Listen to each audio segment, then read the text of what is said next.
Bago mo maigi ha, bago ka bumiyahe ha. Nanay. Ay, wala nanay. Bibigyan na lang kita. Magkano ba yung pamasahe mo papunta doon? Hindi. Hindi. Huwag mo na, itago mo na yan. Magkano ba yung may pamasahe ka ba? O, meron pa rin. Ba't mo babaryakan? Bayan.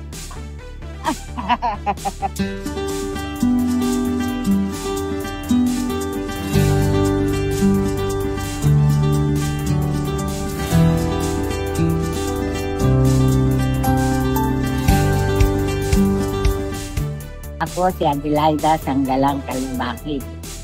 Edad 85 years old. But sa 1454 Almaraz Street, Santa Cruz, Manila. Wala akong kasama talaga. Na magsasama sa akin. Ako na mag-isa. Makay ako ng San Andres. Binaba ako ng driver. So, wala na rin anak. Namatay na rin.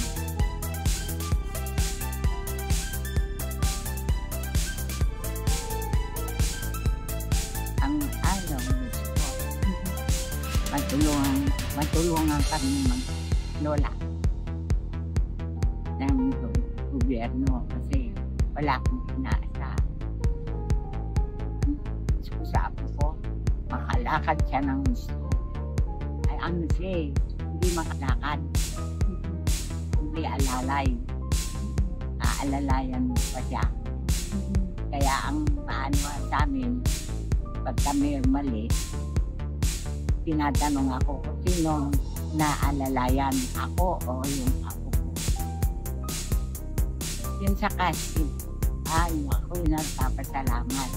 Kasi, meron akong utang, bayad, bahay, utang, saka pamrajit namin. Kaming dalawa, bayad sa ilaw. Kaya, pagka naubos, pangungutang uli. Kukuha naman ng senior, yun ang pinambabayad ko. Kaya makaraw araw-araw. May pagkain. Ano, panggas. Wala naman akong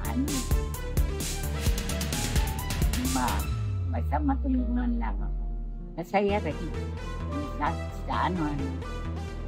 ito inabot ko ito.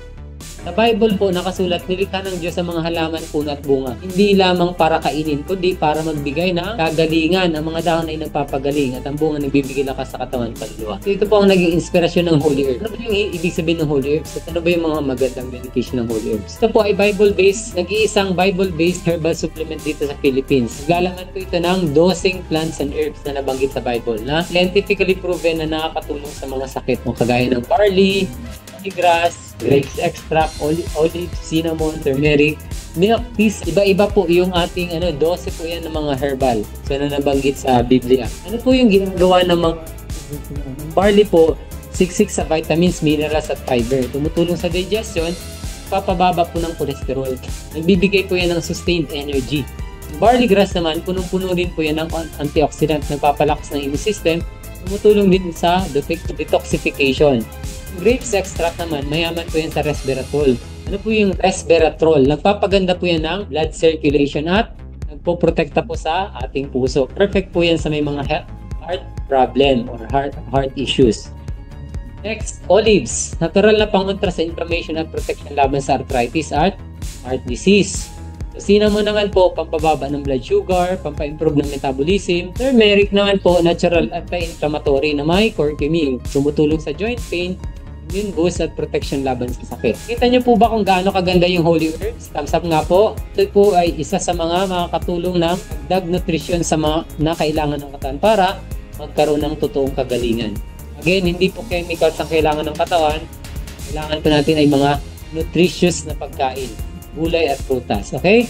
Dok, paano inumin yung Holy Herbs? Sige, dali lang po ito. Mag-enjoy din po kayo. Okay, una, syempre bubuksan niyo yan, lalagyan niyo ng tubig. Kasi meron na dyan naka-ready-made na powder juice, naka-extract. So, lalagyan niyo ng tubig, tapos sarado.